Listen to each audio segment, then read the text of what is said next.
Hello, I'm Shreya Thomas here from CS009. Today I'll be explaining the 8th experiment for the Unix. Sorry, 7th experiment for the Unix. So that is based on file operations using system call.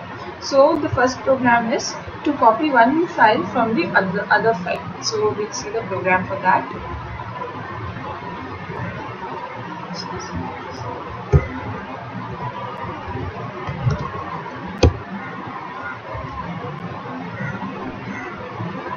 It's a C++ program, so we use 7.c.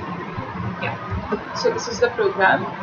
So in my main function, I have created two file descriptor 1 and 2, and then I have created a buffer, and then getting the source name, source file and the target file, and then opening the file, and if file equal to -1, source file does not exist.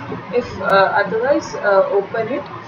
And then if read the file and then write it to the file, and then it is copied. Now let's see the output.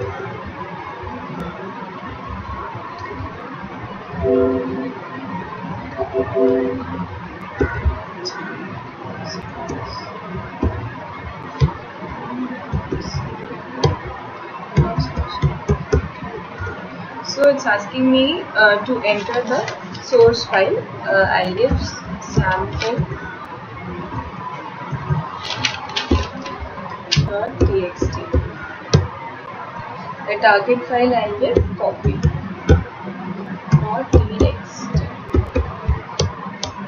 It shows the contents are copied. Now let's see what contents both the files are having.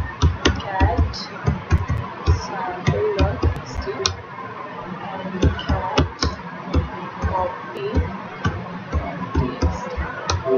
So both the files are having the same content. Now the second program is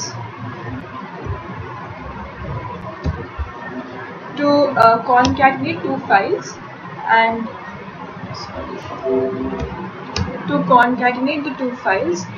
then see the concatenate to one file to the another and store it in the third file. So this is the program for that.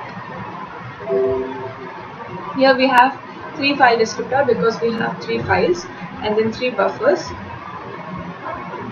Then I am given enter the first name, and then gotten the input, and then if the file does not exist, then it will return error. Otherwise it will just take the file, and then it will show the contents of the first file and then the contents of the second file, and here also file does not exist, it will show, and then it is reading the contents and then storing in the third file. For that we are given s3 is equals to s1 plus s2, and then reading the file name, then file descriptor, creating a new file, and then we are giving the permissions here, and then the contents of the third file is, it will show the output. Now let's check the output.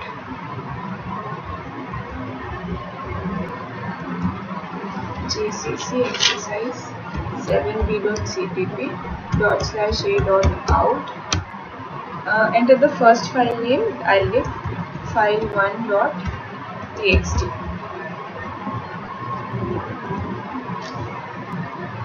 So the contents are this. Enter the second file, that is file2.txt. The third file is enter the new file I have to give. So that will be text. So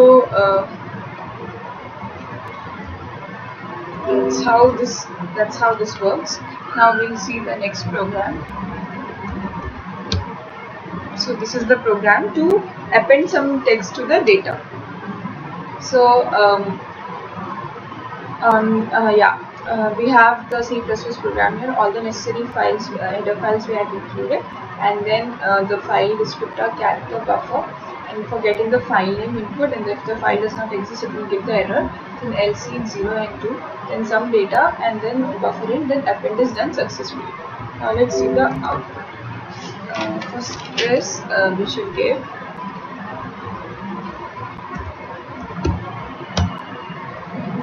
dot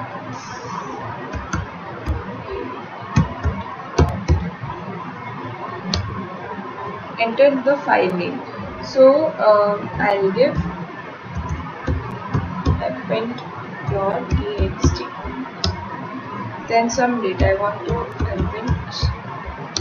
So it shows that the append is done successfully. Now let's see this file.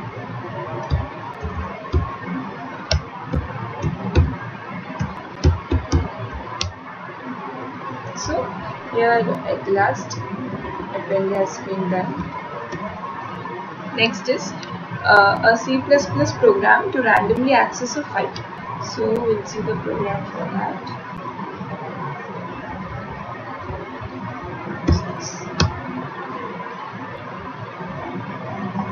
So here we have a file vector, reference, pointer and offset, everything we have given. Then we should ask for the file name. If the file is not there, it will return error. And then the reference is 0, 1 and 2. Then if it is case 0, then it will ask for the location of the address, and then it will give the pointer, and then it will give the position. If it is case 1, it will also give the location of the offset and then the contents of the file in that position. Then if it is 2, then location of the offset and the contents of the file from the position. Now let's check the output.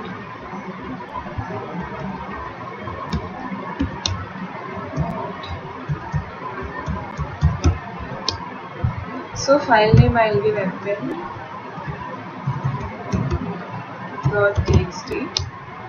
I give 1. Some location of the offset I give 4. So this is the position it is showing. So that's all about the 7th experiment. Thank you.